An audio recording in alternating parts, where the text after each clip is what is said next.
Alright, so today I'm working on this mower. It's going to be a little bit of a beast that I've got running around over the back, a bit of a groomer reel and stuff like that. Now, if you look in here, one thing that's always very frustrating is the rounded off heads. You can see here, I've got my favourite screwdriver. It's an old thing that I had laying around. It seems to be sort of perfect for undoing these and also adjusting all my height adjusted bolts. But this one is really worn out, as you can see there. Just makes the job that little bit harder. So I think we've come up with a solution. So what I'm going to do is show you what's going on, and let's have a look. All right, so you can see this bolt here. They sit in your side plate like that, and it actually pivots around there. Now what I find a lot is these actually seize up. So as part of the process of doing a restoration or a build or something like that, you need to actually check that they pivot.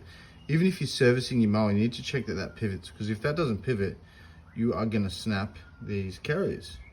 Now I'll show you what one looks like that's been snapped before. Now this was on a customer's build and they brought it to me and it had snapped one of these, and I'll show you what it looks like. Alright, so there's the lower housing there. That's all snapped through there.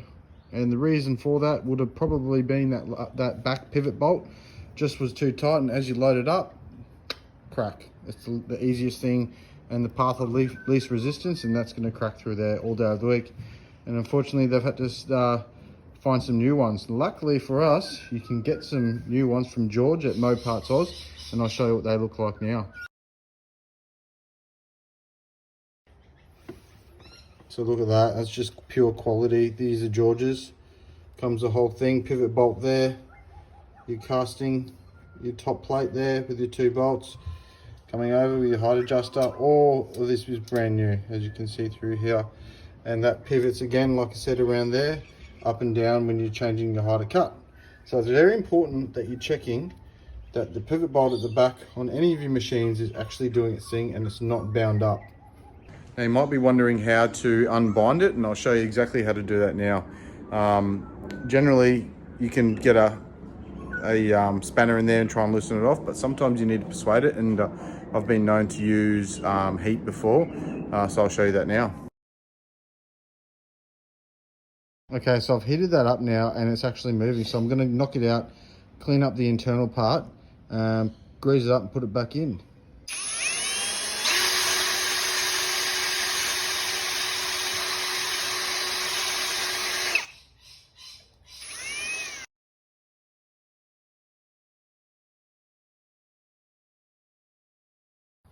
Okay, so I use a copper anti-seize top lubricant to put on these, and then as you can see they drop inside there nicely and they're free, so they actually now pivot really easily. So I'll go ahead, I'll grease them up and I'll show you the next step. Alright, so they're all in, they're pivoting now. I've greased them up like I said, as you can see there. Now I would ordinarily, I would clean this up a lot better and make them look really pretty and all that sort of stuff, but this is kind of like a patina build, so I kind of want to leave it looking like that because that's just the look I'm going for this build. So functionality, I want it spot on, so that's functioning perfectly, as you can see. But yeah, like I said, all this stuff here I'll paint, I'm not too worried. Anyway, let's have a look at these. So to top these off, like I said, these are working now, they're pivoting. So have a look at these. So our good friend Brett at SEQ Wheel Mower Restoration and Parts has sent us these to trial out for him. So this is a new product that he's going to be including in his bolt kits. And there we go. You got your height adjuster. You got your nut there that goes on it. You got your adjusting screw. It looks like two flats and a nylock washer there. So nylock, sorry, nut. So let's go ahead. I'll build these.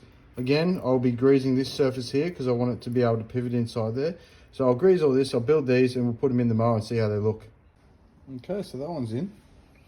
As you can see there, it's moving nice and freely. I greased it up with a bit of anti-seize, and here's your pivot bolt now. So nice and easy, goes in and out, as you can see there. So there's going to be a few more years before I need to touch that again. So that just makes sure I'm not going to have any dramas with this. All right, let's build another one and we'll throw it in the mower. Okay, there we go. So we've got these now in.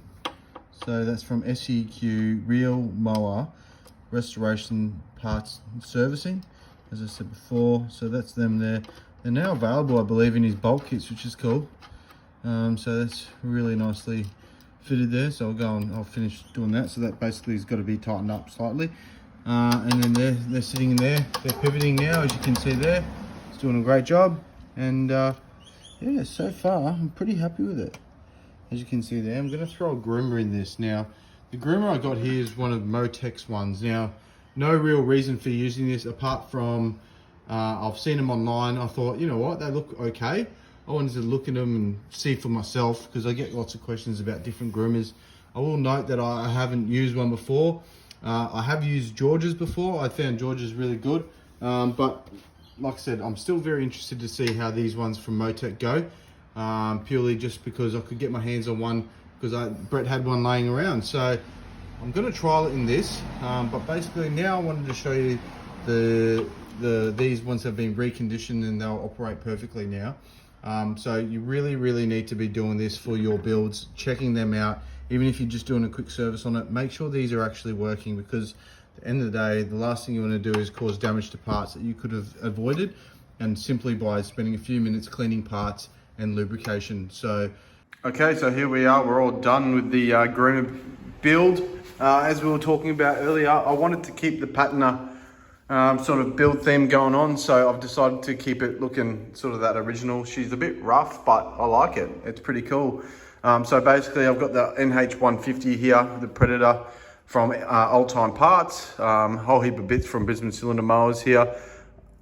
I've kept the old clutches, so I'm a big fan of these old school cast clutches. I think they're bulletproof and I've kept them.